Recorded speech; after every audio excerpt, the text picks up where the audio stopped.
Je devais vraiment signer pro. Pour moi, c'était toute ma vie. Quand tu te fais dire non par Montréal, après, c'était rendu une obsession. Là. As-tu quelques rancunes un petit peu sur ton expérience à Montréal? Zachary Fernandez, tu es un arrière-droit canadien et dès ton jeune âge, tu t'es démarqué dans tes clubs locaux avant de poursuivre ta formation à l'Académie de l'Impact à l'âge de 11 ans seulement. En 2022, tu as réalisé ton rêve en signant ton premier contrat professionnel et depuis, tu t'es imposé comme un joueur important de l'équipe. Qu'est-ce qui fait que tu t'es retrouvé dans le foot aussi jeune? C'était ma mère qui m'a beaucoup poussé à ça quand j'étais jeune. Je suis né avec un ballon dans les pieds. Tout le monde joue au hockey, mais moi, c'était vraiment le soccer. Pour moi, ma mère, c'est la femme de ma vie. Très rapidement, je pense que tu t'es imposé quand tu es arrivé à Halifax. Moi, je voulais être là pour dominer la Ligue. Je m'attendais pas à ce que ça aille aussi bien dans mes 5 premiers matchs. C'est ta 3e année à Halifax. Où est-ce que tu te situes dans ta carrière en ce moment? Le foot, ça joue sur beaucoup de détails pour vraiment passer au prochain niveau. Mais 3 bonnes années en 6 pieds, donc c'est sûr que j'aimerais me tester au... Zachary Fernandez, tu es un arrière-droit canadien né à Blainville, au Québec, et dès ton jeune âge, tu t'es démarqué dans tes clubs locaux avant de poursuivre ta formation à l'Académie de l'Impact à l'âge de 11 ans seulement. En 2022, tu as réalisé ton rêve en signant ton premier contrat professionnel avec les Halifax Wanderers en Canadian Premier League. D'ailleurs, on enregistre le podcast au moment où on se parle à Halifax. Et depuis, tu t'es imposé comme un joueur important de l'équipe. Ça va être ta 3e saison maintenant cette année avec Halifax. Zachary, merci beaucoup d'être sur le podcast Histoire de foot aujourd'hui. Merci, ça fait plaisir. Merci de m'avoir au podcast. Zachary, parlons un petit peu peut-être, on va commencer avec ton enfance. Je faisais mes recherches et j'ai cru comprendre que le foot, c'est pas tellement un sport qui se jouait chez toi. Il y a peut-être un petit peu tes frères qui ont joué, mais c'est pas comme si c'était une passion qui t'a été donnée par ta mère ou ton père. Finalement, qu'est-ce qui fait que tu t'es retrouvé dans le foot aussi jeune? Dans le fond, ouais, c'est ça. Dans le fond, je pense que c'était juste... pour moi, c'était ma mère qui m'a beaucoup poussé à ça quand j'étais jeune. Je suis né avec un ballon dans les pieds. Puis après, je pense que j'ai juste été là-dedans. Tout le monde joue au hockey, mais moi, c'était vraiment le soccer. Donc, je suis juste continué là-dedans et ma mère m'a beaucoup aidé là-dedans. Donc, ouais. Puis, je pense que tu as bâti une relation très privilégiée avec ta mère. Je t'écoutais dans d'autres podcasts ou des entretiens que tu donnais. Tu lui dois tout. C'est la personne vraiment qui a su te supporter dans toutes les actions que tu as faites. Là. Ouais, exactement. Pour moi, ma mère, c'est la femme de ma vie. Puis ça va toujours rester comme ça. Et elle m'a tellement aidé que je joue entre autres pour elle. Donc, ouais.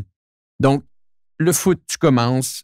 C'est peut-être pas nécessairement une histoire de famille, mais tout de même, ça a été un sport dans lequel tu as commencé. Tu joues plus jeune, je pense, l'AS Blainville. Ouais. Tu commences à 4 ans, tu y joues à 5, 6, 7 ans jusqu'à tes 11 ans. À quel moment que c'est peut-être devenu un petit peu plus sérieux? Parce que je le sais que ça reste jeune là, jusqu'à 11 ans, mais à partir de 11 ans, tu es rentré à l'académie. Donc, ça montre déjà que tu étais rendu quelqu'un qui voyait le tout de manière plus sérieuse. Mais est-ce qu'avant ça, il y a des moments que tu te rappelles qui ont été des éléments déclencheurs, comme tu t'es dit, tu sais quoi, pour moi, le foot, ça va être quelque chose d'un petit peu plus sérieux que simplement du plaisir? Je pense dès l'âge de 4 ans, je voulais toujours... C'était un peu ironique, mais ouais, dès l'âge de 4 ans, je voulais juste jouer au soccer. Je voulais avoir toujours un ballon dans les pieds. Puis à chaque fois que je rentrais sur le terrain, je voulais gagner. Donc, après, pour moi, ça a juste été une continuité. Pour moi, c'était un rêve. Je mangeais du foot, je buvais du foot, je faisais tout avec le foot. Donc, pour moi, c'était juste une continuité de ma vie. C'était le foot. Et tu jouais au foot. Est-ce que tu regardais des matchs de foot aussi? Est-ce que c'était quelque chose que tu aimais beaucoup? Ouais, surtout avec mes amis. Tu sais, tous mes amis d'enfance, on vient tous d'un monde du foot. Donc, on regardait plein de matchs et c'est justement pour ça que j'étais tellement bien entouré que ça a juste continué à être dans le foot. Et bon, Zach, toi, tu viens d'une catégorie d'âge un petit peu plus différente de la mienne. Donc, tu as 22 ans, tu vas avoir 23 ans bientôt. Tu es né dans une génération, on pourrait dire, Académie de l'Impact. C'est-à-dire que toi, dès le plus jeune âge, c'était pas nécessairement le Centre national d'autres performances, les équipes du Québec, c'était l'Académie très jeune. Il y avait des camps, des structures au niveau de l'organisation qui ont commencé très, très jeune. Je pense que tu fais un camp qui coûte 50 $ à 10 ou 11 ans pour rentrer dans l'Académie de l'Impact après un tournoi. Je pense qui s'est déroulé avec tes amis ou avec des joueurs proches de toi, que vous jouiez en Europe, quelque chose dans le genre. Peut-être que tu peux nous ramener un petit peu à ce moment-là, avant le camp que tu faisais, nous parler un petit peu de ce tournoi et qu'est-ce que fait qu'il y a eu un déclic peut-être un petit peu pour toi? Ouais, c'est ça. On allait, ça s'appelait un tournoi qui s'appelait Mondialito. Donc, on était allé j'étais allé avec plein d'amis, dont mon ami d'enfance. Et dans le fond, c'était un tournoi qui se faisait juste au Portugal, qui était organisé par justement le père de Wesley, qui est dans l'équipe d'Halifax Wanderers, le latéral gauche. Donc voilà, après, c'est ça. Je me rappelle plus de la question. Ben en gros, dis-moi, quand le tournoi là-bas, vous avez joué contre des grosses équipes. Là, je me rappelle, j'ai fait mes recherches. Exactement, ouais. On a joué contre Séville, on a joué contre Deportivo, juste à côté de nous, le Real jouait contre Porto. Donc, c'était vraiment ça. Donc, justement, pour revenir à la question, c'était justement après ça, quand on est arrivé à la fin du tournoi, j'entendais beaucoup de joueurs parler dans l'équipe qu'il y avait des essais pour l'Académie de l'Impact, tout ça, qu'il fallait payer juste 50 $. Il y en avait qui se faisaient déjà inviter parce qu'ils s'avaient fait regarder par le scout de l'Impact qui était Grenouillat dans ce temps-là. Donc voilà, donc moi j'ai juste entendu ça. Après, j'étais allé dire à ma mère tout de suite que je voulais aller essayer, tout ça. Donc elle m'a tout de suite dit oui, vas-y. Puis après, justement, on a fait un essai. Il coupait quelques joueurs. Après, il y avait un deuxième essai. Il coupait quelques joueurs. Puis à la fin, si t'étais pris, tu rentrais. Justement, je suis rentré en U13. C'était Espoir dans ce temps-là que ça s'appelait. Donc, U13. Ouais. Et en U13, donc t'avais 13 ans ou t'avais 11 ans et tu jouais? Ouais, j'avais comme 12 ans. 12 ans. Vu que moi, je suis né le 24 septembre, j'étais un peu plus tard que les autres. Mais ouais, c'était 12 ans. Ouais. 12 ans. Donc, parle-moi de ça, parce que c'est pas une génération que j'ai connue de voir l'Académie de l'Impact commencer aussi jeune que ça. Ça a évolué à travers les années. Donc, maintenant, les clubs de jeunes commencent à 11, 12 ans et très rapidement, vous êtes intégrés dans une ligue. Vous jouez contre d'autres joueurs de la province, contre d'autres joueurs du pays. Comment ça se met en place? Ouais, il y a même une pré-académie que les gens payent pour envoyer leurs enfants là. Mais après, justement, là, en U13, U14, U17, là, je pense qu'il n'y a plus d'équipe réserve, mais après, c'était la réserve. Donc, ouais, justement, dans le fond, c'est comme ça que ça marche. Après, il y a U13, U14, U17, puis c'est ça. Toi, à 13 ans, quand tu arrives et que tu rentres dans l'académie, la pré-académie de l'Impact, peu importe le terme qu'on lui donne ici, le niveau, c'est quoi? Est-ce que c'est un niveau que tu n'avais jamais vu auparavant qui t'impressionne? Non, parce que justement, c'est des joueurs que, tu sais, c'est tous des joueurs de la même région. Donc, le monde du football, il est quand même petit au Québec. Oui. Donc, je reconnaissais beaucoup de joueurs, mais c'est sûr que le niveau est bon parce que c'est tous les meilleurs joueurs, tu sais, de la région. Fait que le niveau est vraiment bon. Hein.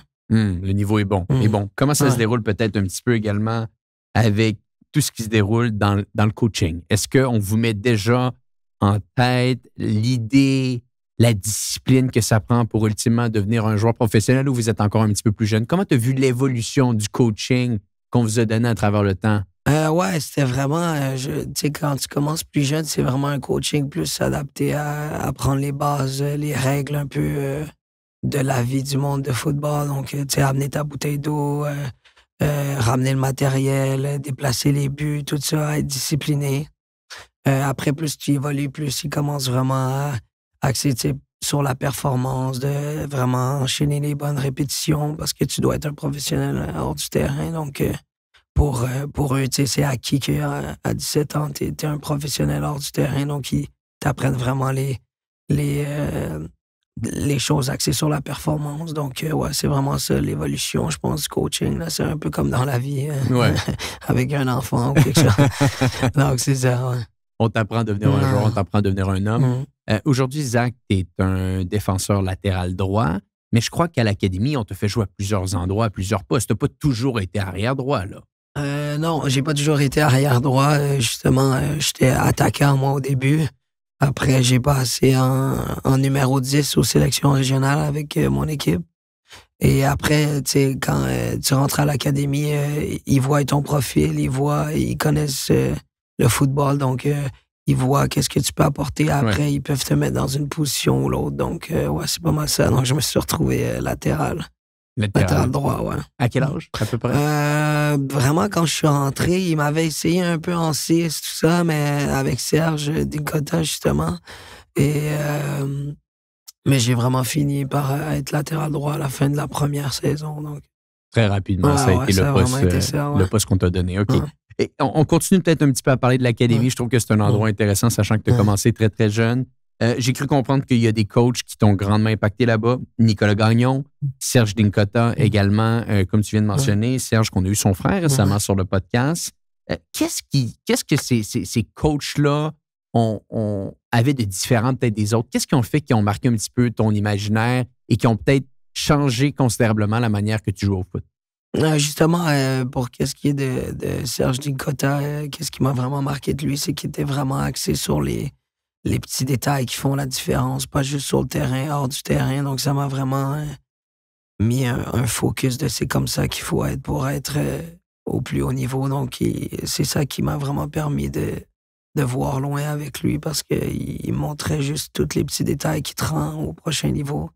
Après, Nicolas Gagnon, je l'ai eu pendant longtemps, donc on a forgé une relation et j'ai commencé que je jouais pas beaucoup et après j'ai joué, j'ai même été surclassé par lui. Donc c'est ça, je penserais même à Philippe Lafroy aussi, que j'ai beaucoup aimé dans ma dernière année là-bas. Je pense que c'est vraiment un bon coach, donc ouais. Oui, Philippe, il y a énormément de joueurs qui sont passés par l'académie qui ont des bons mots à dire sur lui. Au final, un joueur qui va à l'académie aujourd'hui, qu'est-ce qui va en ressortir de ce joueur-là? Qu'est-ce qu'on est capable vraiment d'aller chercher de cet environnement-là? Est-ce que c'est davantage au niveau tactique? Est-ce que c'est davantage au niveau professionnel, comme tu l'as mentionné? Est-ce que c'est davantage au niveau technique? Toi, là, avec du recul aujourd'hui, qu'est-ce que ça t'a aidé? Comment que ça t'a changé, l'académie? Je pense avant tout au niveau technique, je pense que de t'entraîner avec des bons joueurs comme ça, chaque jour, tu progresses vraiment beaucoup. Donc, avec des bons coachs et une bonne infrastructure comme ça, je pense que tu progresses vraiment beaucoup. Donc, je te dirais technique, vraiment, c'est pour moi le numéro 1 et numéro 2, comme que je te disais, c'est vraiment une école de la vie aussi là-bas. Ouais. Tu sors de là en tant qu'homme. Donc, ouais, je te dirais technique et technique dans la vie. Technique dans la vie. On devient un homme, on est un joueur de foot. J'adore ça. Bon, à travers le temps, on va en parler dans quelques instants. Tu as fait des camps d'entraînement avec l'équipe professionnelle. Tu en as fait 2. On va pouvoir en parler dans quelques minutes. Mais avant de parler de ça, parle-nous un petit peu peut-être du moment qu'il y a eu un déclic à l'académie, que tu as senti que peut-être tu pouvais ultimement faire partie de cette équipe pro-là, parce qu'on n'invite pas des joueurs au camp d'entraînement si on n'a pas une aspiration que peut-être pourront-ils signer dans le grand club. Donc, il y a dû avoir un moment, il y a dû avoir peut-être des éléments déclencheurs avec Philippe, avec Serge, avec Nicolas, ou est-ce que tu avais vraiment pris un cap? Est-ce que tu te rappelles de ce moment-là? Ouais, c'était justement avec Philippe, justement, que j'avais pris quand même un bon cap dans mon jeu et je me faisais quand même appeler souvent avec les pros. Donc, tu t'entraînais souvent avec eux? Je dirais pas souvent. Je pense qu'il y avait d'autres joueurs qui s'entraînaient plus que moi, mais des fois, j'y allais, tout ça, et j'entendais des bons commentaires de la part de Phil et que j'allais avoir ma chance. Donc, quand j'ai eu la nouvelle pour le premier camp, j'étais vraiment content. Et après, c'est le deuxième camp encore plus longtemps. Donc, ouais, voilà. Et qu'est-ce qu'ils trouvaient que tu avais changé dans ton jeu? Qu'est-ce que fait qu'ils ont voulu t'inviter? Je pense qu'ils ont vu aussi que je suis un latéral qui est quand même moderne, qui aime beaucoup attaquer, mais qui est capable de vraiment prendre des responsabilités défensives. Donc, c'est ça qui avait changé. Je pense que j'avais vraiment équilibré mon jeu de ne pas être trop attaquant, mais pas être trop défensif non plus et pas attaquer. Donc, ouais, je pense que c'était ça l'équilibre dans mon jeu. La polyvalence un peu. Tu étais capable exactement. Ouais. Et si on parle un peu de ces camps-là, un camp que tu fais avec Thierry Henry comme coach, l'autre camp, je pense que tu le fais avec Wilfried Nancy, donc ça a été ces 2 années-là. Je t'écoutais et tu disais qu'avec du recul, pas nécessairement que tu avais des regrets, mais peut-être que tu étais un petit peu timide dans ces camps-là, que tu n'es pas allé au maximum des capacités que tu avais. Ramène-nous peut-être à ce moment-là du premier camp, parce que au-delà d'être intimidé par tous les professionnels qui sont autour de toi, tu dois peut-être être intimidé par le coach que tu as devant toi aussi. Ouais, non, c'est sûr qu'avec Thierry Henry, tout le monde le connaît. C'est un très, très grand joueur avec beaucoup de respect. Donc, c'est sûr que quand tu arrives dans un camp, tu es plus jeune, tu dois prendre un peu tes aises, mais c'est dur quand il y a des gens imposants comme ça. Je me sentais pas intimidé, mais je pense que j'aurais pu justement faire mieux en étant plus calme, plus serein mentalement. Mais ça, je pense que ça venait avec l'expérience aussi. Donc, je pense que quel c'était âge à ce vraiment moment-là? une bonne expérience. Je pense que j'avais 18 à ce moment-là, 18 ans. ou même 17, là, mais dans mon année de 18 ans, là. Donc, ouais, donc, moi, je te dirais que ouais, je manquais un peu d'expérience, mais après, ça m'a donné de l'expérience, donc Hmm. ça peut être gagnant. Et qu'est-ce qui est différent dans un camp d'entraînement avec les pros de ce que tu vois avec l'académie? Bien entendu, on le sait, c'est un niveau différent, mais Ouais. ça se joue à quoi? Est-ce que ça se joue à des détails ou c'est des degrés de magnitude de différence? Non, justement, je pense que la différence que j'ai vraiment remarqué la première entraînement, c'est que il faisait tout bien. Même pas, c'est pas toujours des passements de jambes, des trucs comme ça, mais toutes les premières touches, tous les petits détails du jeu, il le faisait bien. Donc, c'est comme ça justement, c'était des professionnels parce que chaque petit détail, il le faisait bien. Donc, ouais, Il n'y a pas voilà, je d'erreur. pense que, ouais.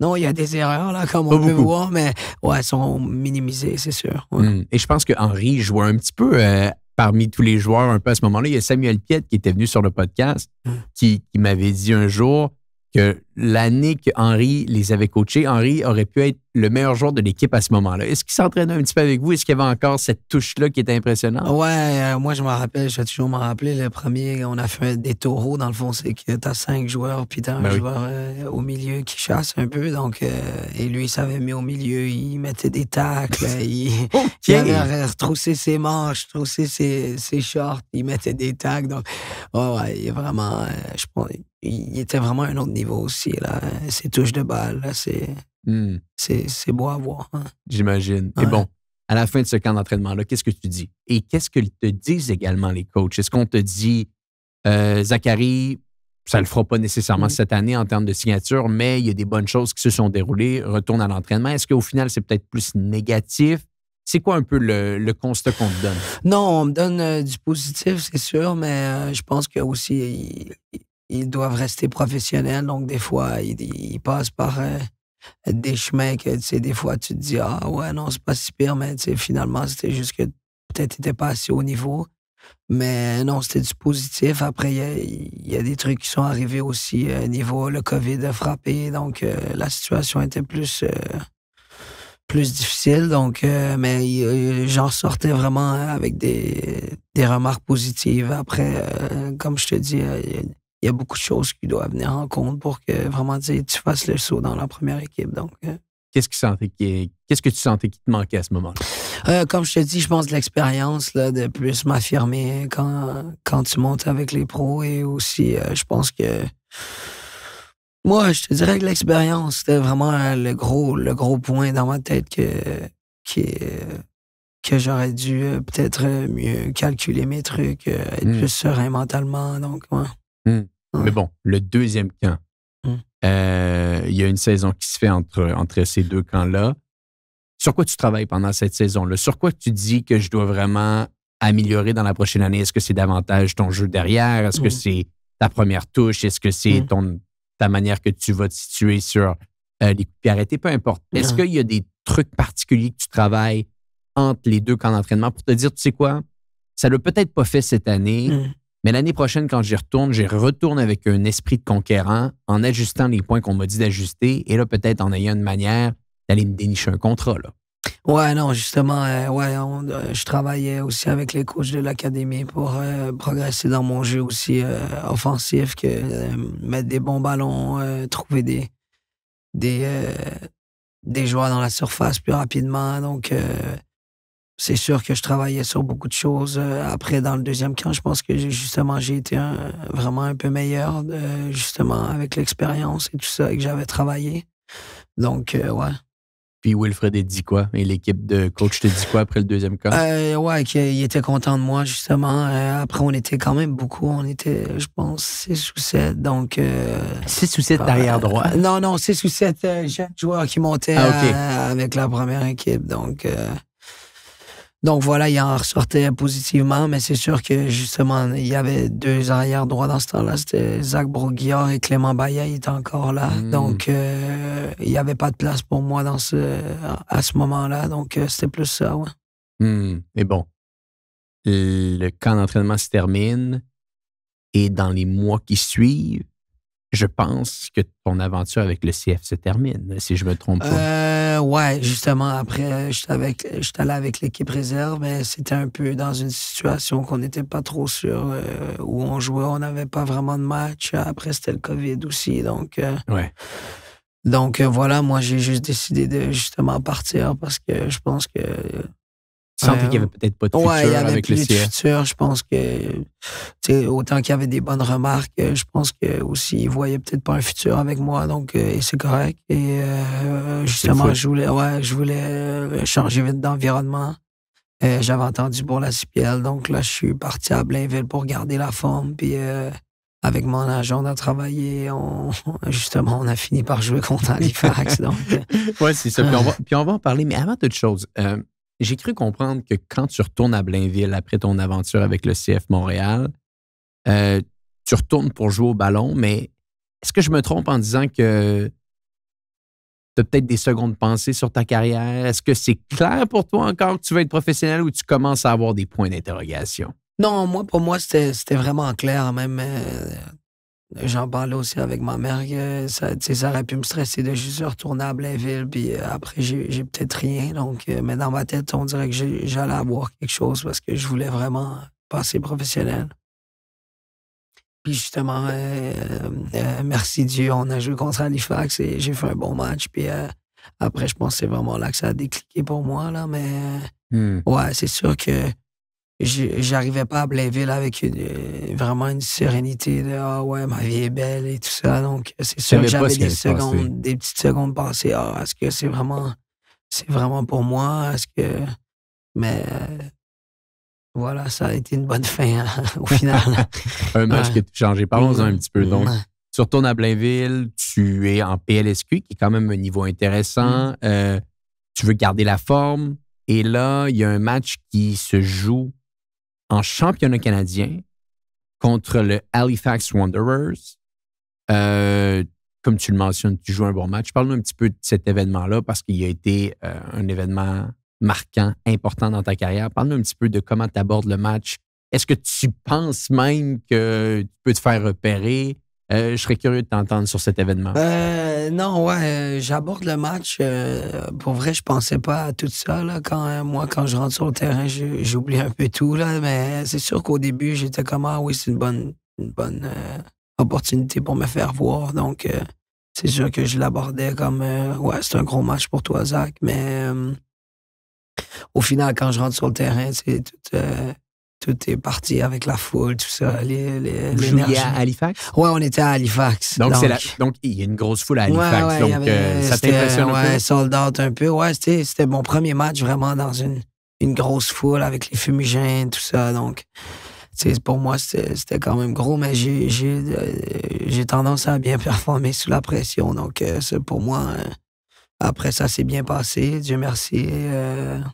Après, justement, ouais, je pense peut-être 1 ou 2 mois après, justement, on a reçu un appel d'Halifax et après, j'étais rendu à Halifax l'année prochaine. Qu'est-ce qui s'est passé dans ce match-là est-ce que c'était simplement un bon match derrière droit ou t'as fait une action qui a peut-être marqué? Non, c'était juste un bon match. Je pense qu'il me regardait un peu avant aussi parce qu'il parlait avec les coachs de l'académie. Parce que quand tu sortais de l'académie, t'es quand même... sur les radars. C'est quand même bien vu. Donc, t'es sur les radars. Donc, il me regardait un peu avant et là, j'avais fait un bon match d'arrière droit. J'avais rien fait d'exceptionnel, mais j'avais fait un bon match d'arrière droit, là. Donc, voilà. Et là, bon, il voit le joueur, il rentre en contact avec toi 1 à 2 mois après. Donc, quand même, c'est... c'était quand même... Je sais pas si c'était 1 à 2 mois, là, mais c'était quand même vite, là. Qu'est-ce que je me rappelle? Et littéralement, entre ces 1 à 2 mois-là, t'as pas de contact avec d'autres clubs, donc c'est un petit peu c'est un peu il y a un club qui est intéressé à un essai là, il veut te voir pour une semaine, mais rien de sur la table. Donc quand Halifax sont arrivés avec un contrat sur la table, tout ça, on a tout de suite accepté parce Parce que c'est ça, je voulais pas aller faire des essais, tout ça. Je voulais avoir un contrat, c'est sûr. Le plus rapidement possible. Je t'entendais d'ailleurs dans un entretien que tu disais que c'était une des choses qui devenait quasiment une obsession pour toi d'obtenir un contrat pro. Ouais, non, c'est sûr que quand tu te fais dire non par Montréal, après, justement, je vais à Blainville, tout ça, c'était rendu une obsession. Là, je devais vraiment signer pro parce que pour moi, c'est comme je te disais, c'était toute ma vie. Donc, As-tu quelques rancunes un petit peu sur ton expérience à Montréal? rancune, ouais, on me la demande souvent, mais je dirais pas rancune parce que je pense que rien n'arrive pour rien et j'ai abouti quand même dans une belle place. Donc, je dirais pas rancune, mais j'aurais peut-être changé quelques trucs. Je m'aurais peut-être placé d'une autre façon pour pas tomber de si haut. Parce que, tu sais, quand tu sors de l'académie, des fois, tu réalises que tu es dans un environnement professionnel, tout ça, c'est bien, mais là, après, tu tombes tu pratiques 2 fois par semaine, tout ça, donc. C'est plus la même chose. Ouais, c'est plus la même chose. Qu'est-ce que tu aurais changé? Je pense que aussi, tu sais, quand je me suis fait dire non la première fois au camp de pré-saison, peut-être que justement, j'étais pas dans leur plan et tout ça, et que justement, j'aurais peut-être dû partir à ce moment-là. J'aurais été plus jeune, donc, peut-être, mais après, comme je te dis, je regrette rien. J'ai aucune rancune envers eux, mais ouais, j'aurais peut-être changé quelques trucs. Ouais. Quelques trucs. Mais bon, les choses se sont bien placées. Voilà. Donc, il y a ce match-là. Il y a ultimement un intérêt qui se met en place avec Halifax. Juste avant notre entretien, on s'entretenait avec un bon ami à toi, un bon collègue, Jérémy Gagnon, qui joue avec toi avec Halifax. Et Jérémy nous mentionnait il n'a pas eu d'agent avant 6 ou 7 ans dans sa carrière. Donc, je pense qu'il avait 26 ou 27 ans avant qu'il y ait un premier agent. Toi, tu m'as mentionné rapidement en début de podcast que tu as des discussions et que tu as eu des discussions depuis plusieurs années, mais déjà, je sentais que tu avais une certaine représentation de ton côté. Est-ce que dès le jour 1, tu avais un agent? Comment ça s'est mis en place? Non, justement, non, pas dès le jour 1. Quand on était à l'académie, je pense que c'était vers la saison U17, ouais, qu'on avait fait une très bonne saison. Là. On avait fini à peu près 4e en Amérique du Nord dans la USSDA. Wow. Ouais, c'est justement, c'était là que... J'ai un blanc de mémoire. C'est là que tu as eu un agent? Voilà, c'est là justement après que mon agent il est venu m'approcher, mais j'avais aussi d'autres agences qui m'approchaient un peu, mais justement, j'ai pris le temps d'aller parler avec chacune des agences et pour moi, c'était le match parfait avec l'agent que j'ai en ce moment, Serge Pau. Donc. Et toi, c'était primordial à tes yeux d'avoir de la représentation très jeune? Non, pour ma mère, je pense que elle aimait ça, avoir une sécurité, qu'il y a quelqu'un qui travaille pour moi, pour m'avoir des opportunités, parce que, dans le foot, ça arrive pas à chaque heure. Donc, voilà, mais je sais pas si c'était primordial. Je pense qu'on aurait. Non, je pourrais pas dire ça. On n'aurait pas pu faire sans lui, c'est sûr que non, mais pour genre trouver le contrat à Halifax, c'est tout lui et tout ça. Donc, mais je pense que quand même, j'ai signé à peut-être 17, c'était quand même jeune. J'aurais pu quand même attendre un peu, mais c'est sûr que c'est primordial d'avoir un agent si tu veux signer un bon contrat professionnel dans un bon club. C'est de l'ambition, tu veux jouer assez rapidement. Ouais. Parlons-en dans ce cas-là un peu de la signature. Donc, ils sont intéressés à t'avoir, Halifax. Comment, toi, de ton côté, ça se met en place? Parce que là, il faut que tu déménages. Je l'ai mentionné en début de podcast, tu as juste 22 ans, donc c'est ta 3e année que tu joues ici, donc tu avais 19 ans, peut-être proche de tes 20 ans quand tu as signé ici. C'est des gros changements tout de même dans ta vie. Ça te fait pas peur de venir à Halifax, toi qui as toujours été à Montréal? Pour de vrai, ça m'a pas fait peur parce que moi, j'étais comme, je m'en vais jouer au soccer. Je viens faire le rêve de plusieurs enfants, donc je fonçais à tête première, mais quand tu t'arrives, puis t'es 2 mois, là, t'es sans ta mère, t'es tout seul, t'es dans ton appartement. Donc là, tu réalises, OK, là, c'est un gros step, mais après, tu sais, c'est le football. C'est comme ça. Comment ça se met en place la vie d'un joueur de foot à Halifax? Ça Parle-nous se d'une met- routine. Tu veux savoir, ça se met en place comment? Genre. Disons, tu te lèves le matin. Quelle heure il y a OK, entraînement? ouais, c'est ça. On se lève, mettons, vers 8 heures. Après, on déjeune tout ça à la maison parce qu'on a des maisons que cette année, on paye, mais qui sont, tu sais, tous un à côté de l'autre. Donc, OK. le matin, on amène tous nos coéquipiers, dans le fond. Vous mangez tous ensemble le matin? Non. On mange tous à nos maisons, mais on est tous à côté. Genre, OK. les maisons c'est comme des maisons de ville, genre. Hmm. Donc après, vu que pas tout le monde a un auto, on les amène à l'entraînement. À peu près, l'entraînement est de 10 à midi. Tous les jours? Ouais, à peu près. Le coach aime faire des longs entraînements. Puis on va avoir quelques vidéos meetings, quelques meetings individuels avec le coach, vidéos de l'adversaire. Après, on rentre vers à peu près 3 heures à la maison. Puis après, on n'a plus rien. Mais ouais, on se repose, on fait une sieste, tout ça. Après, on recommence le lendemain.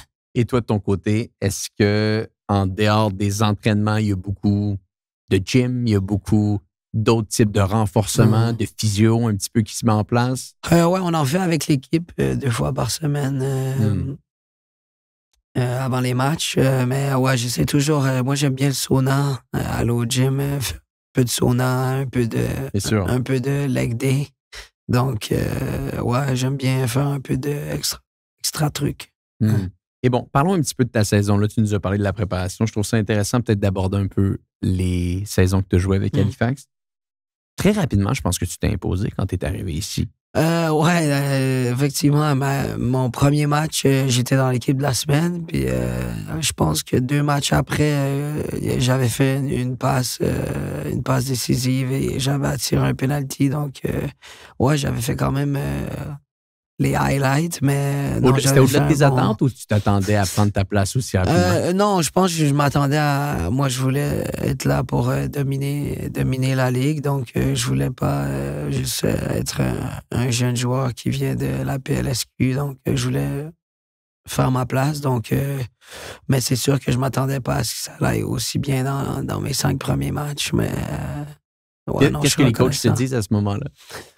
Justement, dans ce temps-là, on avait Stephen Hart, c'était un coach très expérimenté, puis il me disait de pas prendre la tête, de rester humble, parce que t'es toujours c'est toujours une page blanche, le foot. Si tu joues un match bien, après tu peux jouer un match mauvais, t'es dans la tête des gens, t'es mauvais, donc faut qu'à chaque fin de semaine que tu te présentes, donc de pas trop penser, m'enfler la tête, de rester humble dans le fond. De rester calme. Ouais. Et tu t'imposes, tu joues arrière droit, les choses vont assez bien. Comment tu trouves le niveau, toi qui as joué dans tous les... dans littéralement toutes les générations, toutes les cohortes de l'académie, qui s'est entraîné avec le CF Montréal? Est-ce qu'à ton arrivée, et même tu peux nous parler de l'évolution depuis ton arrivée, le niveau est un niveau que tu trouves intéressant, dans lequel que tu te sens bien de compétitionner encore plusieurs années? Je serais curieux de t'entendre ici sur le niveau. Ouais, moi j'ai trouvé que, parce que tu sais, au début, je pense les premières années que moi j'étais pas dans la Ligue, je pense que le niveau était pas si haut que les gens auraient espéré, mais je pense que c'était quand même un bon niveau. Mais justement, moi, quand je suis entré dans la Ligue, je ressortais d'une académie d'équipe professionnelle. Ouais. Donc, tu sais, tu as un peu les bases, t'as tout ça. Donc, pour moi, le niveau était bien, mais sans être extraordinaire. Donc, mais là, si je compare à ma première année, là, cette année, je pense que le niveau est vraiment bien. Ça évolue. Bien, ouais, je pense qu'il évolue très bien.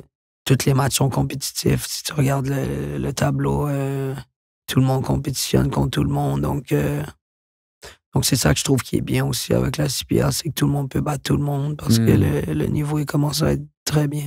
Et tu le mentionnais en début, juste avant qu'on commence l'enregistrement, je pense que vous avez eu un match hier, vous avez battu une des meilleures équipes de la Ligue, mais c'est pas nécessairement tout rose pour vous cette année. Et même dans les dernières années, je pense qu'il y a eu de la difficulté à se qualifier pour ce qu'on appelle les playoffs, les séries un peu. Comment se passe le niveau de l'équipe? Où sens-tu que l'équipe est en train de s'en aller? Qu'est-ce qui doit être changé pour atteindre vraiment le plus haut niveau? Ouais, je pense que l'année dernière, on a fait la meilleure saison du club. Donc, tout le monde vraiment s'attendait, même nous, on s'attendait à faire encore une meilleure saison parce qu'on veut toujours être meilleur. Mais justement, là, je pense qu'on a frappé un mur tôt dans le début de la saison, qu'on perdait quand même beaucoup de matchs et on n'a jamais vraiment su revenir à notre rythme. Mais je pense qu'on a vraiment les qualités. Je pense que c'est pour ça que le club s'en va dans une bonne direction parce que je pense qu'on a vraiment des bons joueurs. Après, qu'est-ce qui marche pas sur le terrain, il y a plusieurs réponses à ça parce que chaque match est différent, mais je pense que ça s'en va dans une bonne direction quand même si pour l'instant, on est dernier, mais justement, avec la victoire d'hier, on va essayer de construire là-dessus et tout est joué dans cette ligue-là. Tu gagnes 2 matchs, tu peux monter très haut tableau. Donc. Ça va assez vite. Ouais. Et toi, on t'a parlé de direction, la direction de l'équipe. Toi, c'est quoi ta direction? Où est-ce que tu en es? Parce que là, bien entendu, c'est ta 3e année à Halifax. Tu es un très jeune joueur. Tu as 22 ans, tu vas avoir 23 ans bientôt. Mais également, il faut le dire, ça va vite, le foot. Hein? Et ultimement, un joueur à 25 ans n'aura pas la même réception, on pourrait dire ainsi, d'un club professionnel qu'un joueur qui va en avoir 17 ou 18. Où est-ce que tu te situes dans ta carrière en ce moment? Non, ouais, c'est sûr que là, ma 3e année en CPL, je pense avoir fait trois bonnes années. On va essayer de finir bien la fin de saison, mais 3 bonnes années en CPL. Donc, c'est sûr que j'aimerais me tester au prochain niveau. Après, comme je te dis, le foot, ça joue sur beaucoup de détails pour vraiment passer au prochain niveau, avoir la visibilité aussi. Donc, voilà, pour moi, c'est sûr que je vais passer au prochain niveau et on est en train de regarder ça avec mon agent présentement. Donc, c'est là que ma tête est. Mais comme je te dis, j'essaie de me focusser au jour le jour parce que le foot, ça change tellement vite. Donc. Il faut faire les efforts au jour le jour. C'est la discipline qui, ultimement, va t'amener à un autre niveau. Tu parles de visibilité. Quel type de visibilité te manque peut-être pour avoir non, je pense que c'est un problème aussi de beaucoup de joueurs. Je pense que dans cette ligue-là, je pense que la ligue est pas encore à un niveau que les gens se disent c'est une très bonne ligne et donnent le respect à cette ligue-là. Donc, des fois, c'est sûr que pour un plus grand club, il va voir la CPL comme un moins bon niveau. Donc, il va pas aller chercher l'an premier. Donc, c'est sûr qu'il faut que tu te battes pour vraiment être vu. Ouais. L'avantage d'un joueur professionnel comme toi, c'est que vous avez quand même des anecdotes très intéressantes qui peuvent se dérouler. Et également des anecdotes avec des joueurs qu'on a pu tous voir à la télé ou entendu parler. Ouais. Parmi les joueurs que tu as joués, que ce soit avec Halifax, que ce soit avec le CF dans les camps d'entraînement, que ce soit des joueurs avec qui tu as joué à l'académie, as-tu des anecdotes? Des joueurs précis qui ont marqué ton imaginaire et comment ils ont marqué ton imaginaire? Oh, c'est une bonne question, ça. Non, moi, j'avais, Drogba, quand il est venu à Montréal. Toi, tu étais dans l'académie, tu devais avoir 14-15 ans à ce moment-là. Ouais, j'étais vraiment jeune, là. Ouais, je pense que j'étais en secondaire 2, je pense. 12-13 ans. Ouais, 12-13 ans. Et il avait invité, je pense, ça s'est même vu sur les médias sociaux, il avait invité tout le monde. Il a commencé à danser avec tout le monde dans le vestiaire, tout ça. Et, genre, moi, je trouve que c'était fou. C'est un gars qui a gagné une Champions League, qui arrive puis qui vient dans le vestiaire de Montréal pour danser avec toutes les jeunes. Moi, ça m'avait vraiment marqué. Ouais, j'étais là, mais j'étais pas dans le vidéo, mais j'étais dans la salle, mais ça m'avait vraiment marqué. Ouais. Drogba, qui d'autre? Qui d'autre, hein? Techniquement? Techniquement, moi, Boyan, comme... Boyan Kirkic? Boyan Kirkic, je pense, dans les petits espaces, là, moi, ça m'avait... J'avais pas compris. Des fois, il faisait des trucs, genre, ses pieds allaient plus vite que le ballon. C'était fou, des fois, qu'est-ce qu'il pouvait faire. Donc, carrière spéciale, hein, Bojan Krkić. Ouais, donc, on disait que c'était le prochain Messi. Finalement, ça a été un petit peu en dents de scie. C'est sûr qu'il est arrivé avec un gros niveau parce que, il était encore 27 ans. Il avait tout, à son prime, comme les gens disent. Donc, c'est sûr que moi, il m'avait vraiment impressionné dans les petits espaces. Donc, mais carrière assez bizarre un peu. Ouais, effectivement. Bojan, Drogba, est-ce qu'il y en a d'autres? Bojan, Drogba, c'est sûr que Piatti, lui, Piatti, c'est vraiment fou qu'est-ce qu'il peut faire à des défenseurs. À des défenseurs, là. Juste avec des crochets. Puis moi, qu'est-ce qui me fascine de lui, c'est que c'est pas le Neymar qui va faire 40 passements de dribble, bam, à gauche, à droite, à gauche, puis t'es parti. Donc, est-ce que tu avais à t'entraîner contre lui? Ouais, moi, je pense que ma première entraînement, j'avais été contre lui, il m'avait mis un petit pont, là. Ça commence mal pour l'estime, ouais, non, c'est vraiment vraiment un bon gars, Piatti. Non, j'imagine. Et parle-moi peut-être un peu de ces entraînements-là. Comment tu t'intégrais dans ces entraînements-là, en dehors des camps de pré-saison? Je sais que tu disais que tu t'es pas entraîné tout le temps, mais quand même quelques fois. Est-ce que tu sentais que tu avais ta place? Ouais, je me faisais beaucoup aider par les grands comme Chouanière, Clément Baillat qui était là dans ce temps-là. Ils t'accueillent vraiment parce qu'ils savent c'est quoi de venir dans une pratique comme ça avec tous les professionnels quand t'as juste 17 ans. Donc, ils m'intégraient très bien. Donc, c'est sûr que c'était mieux pour mon mental quand j'étais rendu là. Donc, d'avoir des amis qui m'aident à bien m'intégrer dans le groupe. Chouanière, Piette était Piette aussi, qui m'a vraiment beaucoup aidé à m'intégrer. C'est vraiment un bon gars, tellement drôle que c'est comme un chummy pour moi. Puis, même si j'étais jeune, puis je voulais faire ma place dans l'équipe. Donc, ouais, vraiment, Piette, Chouanière, ouais. Moi, peut-être un petit peu, avant qu'on regarde un peu la suite pour toi. C'est quoi, jusqu'à maintenant, peut-être tes meilleurs souvenirs que tu as de ta carrière jusqu'à maintenant? Parce qu'elle est toute jeune, ta carrière. Tu as simplement 22 ans. Tu es au début. Mais tout de même, il doit y avoir des beaux souvenirs, des beaux moments. J'en ai un à l'académie, comme je t'ai dit, quand on s'est rendu 4e en Amérique du Nord, puis qu'on avait vraiment une bonne équipe avec Woubens Pacius, Cédric Toussaint qui joue en CPL, là, et Woubens qui est à Nashville en MLS.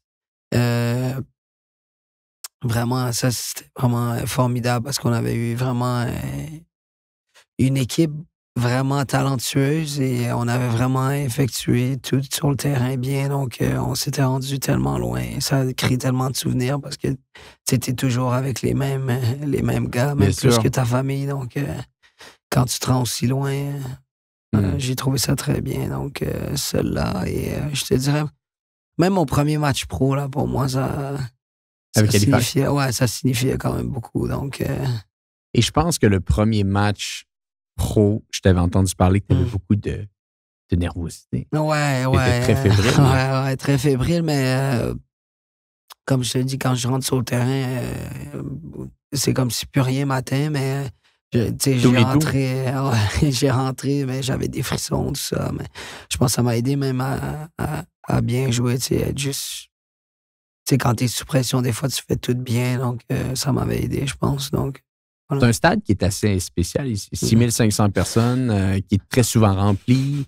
Ouais, toujours rempli. Pour vrai, j'ai encore des frissons quand je rentre. Là, c'est sûr que c'est pas le Santiago Bernabéu, là, mais ça paraît quand même rempli parce que ils sont vraiment proches. Les partisans sont vraiment proches du terrain. Donc, je trouve ça bien avec les fumigènes et tout ça. Et les partisans sont vraiment dedans. Donc, c'est toujours bien de jouer là. Fascinant.